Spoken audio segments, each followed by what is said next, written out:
राजकीय इच्छाशक्तीवर सगळ्या गोष्टी असतात। मी हे बोलत नाही की मी 5 वर्ष आहे ना आरामात काम करतो। प्रत्येक दिवस शेखर हा माझ्यासाठी महत्त्वाचा आहे की आज जे काही 12 महिन्यामध्ये आम्ही काम करू शकलो त्याचा एक ट्रेलर तुम्ही पाहिलेला आहे। आपल्या जिल्ह्याला प्रत्येक बाबतीमध्ये एक क्रमांकावर ठेवण्याचा आमचा सगळ्यांचा प्रयत्न आहे।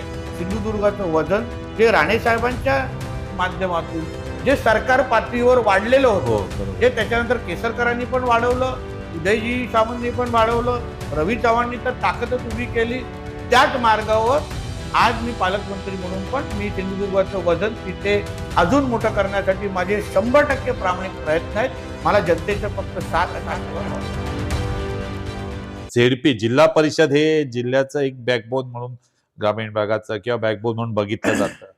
जिल्हा परिषद किंवा पंचायत समितीवर जे उमेदवार म्हणून तुम्ही पाठवत आहात किंवा निवडलेले आहात आणि जे निवडून येतील ते सगळे तुमच्यासारखंच विजन घेऊन तिकडे पुढे जाणारे आहेत असा तुमचा विश्वास आहे की त्यांच्यावर रिमोट कंट्रोल तुमचा राहणार आहे की त्यांना आणखी त्यांच्याकडनं अधिक अभ्यास तुम्ही करून घेणार आहात? जिल्हा परिषद ही त्या जिल्ह्याचं मिनी मंत्रालय असतं। जिल्हा परिषद जसं शहरामध्ये महापालिकांचं महत्त्व असतो तसं ग्रामीण भागामध्ये जिल्हा परिषदचं महत्त्व असतं। आणि आम्हाला जे या सिंधुदुर्ग जिल्ह्याला एक रोल मॉडेल तयार करायचं आहे।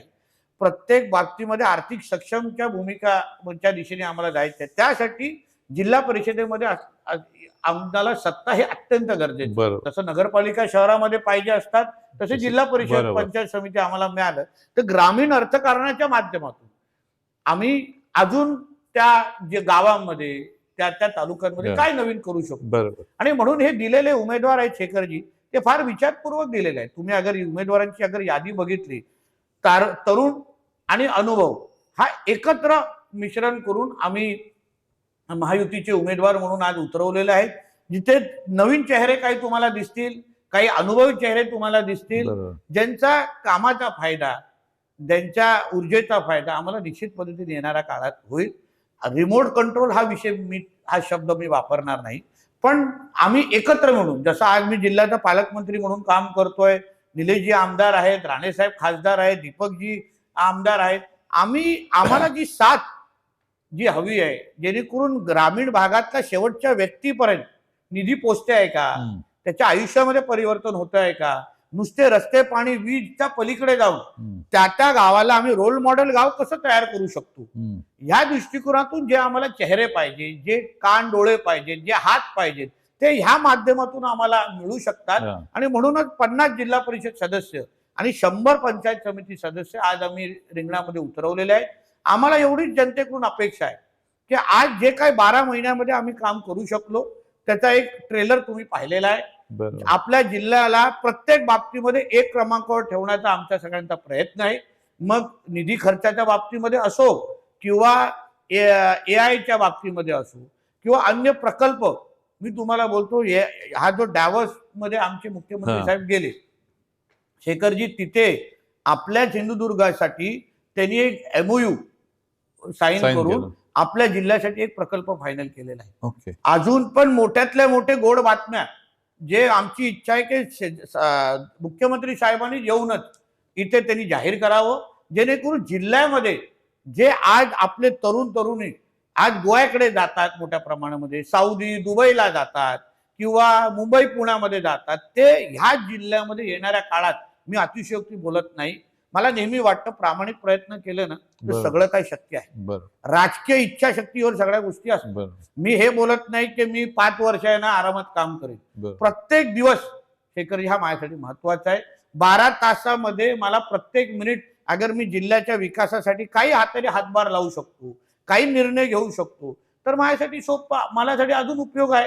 आणि जिल्ह्यामध्ये अधिकारी लोकांची एक चांगली टीम आज आपल्याला मिळालेली आहे। आपल्या कलेक्टर मॅडम चांगलं काम करतायत, खेबुटकरजी आमचे जिल्हा परिषद मध्ये चांगलं नेतृत्व करतायत, आमचे SP मोहनजी अतिशय सक्षम पद्धतीने जिल्ह्याला सुरक्षित ठेवण्याचा प्रयत्न करतायत। म्हणजे एक चांगली टीम प्रत्येक तालुक्यामध्ये आणि प्रशासनामध्ये तयार झालेली आहे। आणि म्हणून उद्या जेव्हा राजकीय सत्ता या जिल्हा परिषदमध्ये येईल, आम्ही जे काय AI मध्ये काम करतोय जिल्हा परिषद मध्ये, आम्ही त्याला विविध विकास कामं जे आम्ही प्लॅनिंग केलेले आहे उदाहरण आम्ही सोलारचा एक फार मोठा नेटवर्क आमची जिल्हा परिषदच्या माध्यमातून तयार करणार आहे.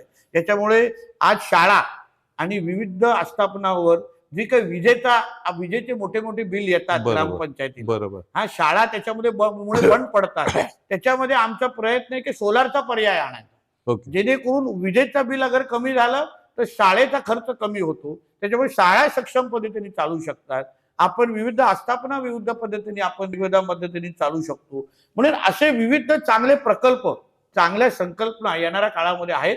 माझी अपेक्षा एवढीच आहे की सिंधुदुर्ग जिल्ह्याच्या जनतेने आम्हाला आमचे शिलेदार जास्तीत जास्त निवडून द्यावेत. जनतेचा आशीर्वाद असेल तर 50 सदस्य आणि 100 पंचायत समिती हे सगळेचे सगळे शिलेदार अगर आम्हाला निवडून दिले तर मी तुम्हाला जनतेला आपल्या माध्यमातून विश्वास देतो की आपल्याला अपेक्षित असलेलं काम बरं. अतिशय प्रामाणिक पद्धतीने जिल्ह्याच्या विकासासाठी करण्यासाठी आमच्याकडे राणे साहेबांसारखं नेतृत्व आहे, निलेशजी आणि केसरकरांसारखा अनुभव आहे. आदरणीय देवेंद्र फडणवीसजींचं या सिंधुदुर्ग जिल्ह्यावर अतिशय बारीक लक्ष आहे. ते त्यांनी शब्दापलीकडे कृतीतून ते दाखवून देत आहेत. आमचे एकनाथ शिंदे साहेब असतील, आमच्या आता सुनित्रा पवार ताई असतील, आम्ही सरकार म्हणून आमच्या सिंधुदुर्गाच्या मागे अतिशय भक्कम पद्धतीने उभे आहोत. सिंधुदुर्गाचं वजन मी तुम्हाला विश्वासाने सांगतो, सिंधुदुर्गाचं वजन जे राणे साहेबांच्या माध्यमातून जे सरकार पातळीवर वाढलेलं हो, होतं, बरोबर. जे त्याच्यानंतर केसरकरांनी पण वाढवलं, उदयजी सामंतनी पण वाढवलं, रवी चव्हाणनी तर ताकदच उभी केली, त्याच मार्गावर आज मी पालकमंत्री म्हणून पण मी सिंधुदुर्गाचं वजन तिथे अजून मोठं करण्यासाठी माझे 100% प्रामाणिक प्रयत्न आहेत. मला जनतेचा फक्त साथ आणि आशीर्वाद हवा आहे.